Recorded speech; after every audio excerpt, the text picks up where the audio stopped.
کہ اس ملک کو اللہ کلمۃ اللہ کے لیے حاصل کیا گیا تھا، اور الحمدللہ ترقی جمعیت اہل پاکستان اپنے رفیقوں کے ساتھ اور فقہ کے ساتھ جماعتوں کے ساتھ مختلف اضلاع کی کابینیں اور جماعتوں کے ساتھ اس طرح اپنی تنظیمی ترتیب اہل جوش کھوج کے فقار کے ساتھ اللہ کی فضل و کرم سے میدان عمل میں ہیں۔ اور ویسے بھی قرآن میں یہ کہتا ہے کہ تم ایک بہترین امت ہو، اور بہترین امت کا کیا معنی ہے کہ تم لوگوں کی خدمت کرے، لوگوں کے لیے نکالے گئے ہیں، ان کی اصلاح کرے، ان کی دماغیں درست کرے، ان کے معاملات درست کرے۔ اور میں یہ بھی یہاں کہنا چاہتا ہوں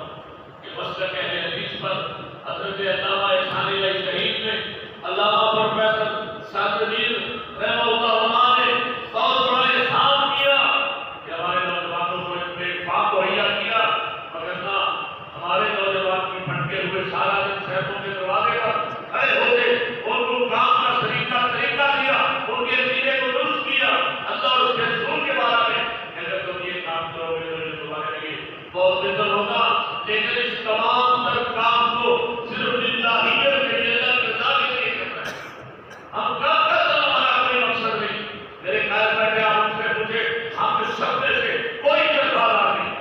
ہم صرف اللہ کی رضا کے لیے لگانے والے کرتے ہیں۔ آپ کے پاس ہوتے کھانے والے سے، آپ گجر صاحب مختار سے پہنچے کھانے والے سے بھی آپ ہوتے اجازت صاحب ہم کو کر لیے لاہور سے ہمارے اب کچھ نہیں لیتے، ہم صرف یہ کہتے ہیں کہ خدا کا خاصہ کہیں اگر ختم ہے تو اس کو درست کر دو، تکلیف اور زیادہ کرنے سے پہلے چھوٹے موٹے سبب تحصیلوں میں ضلعوں میں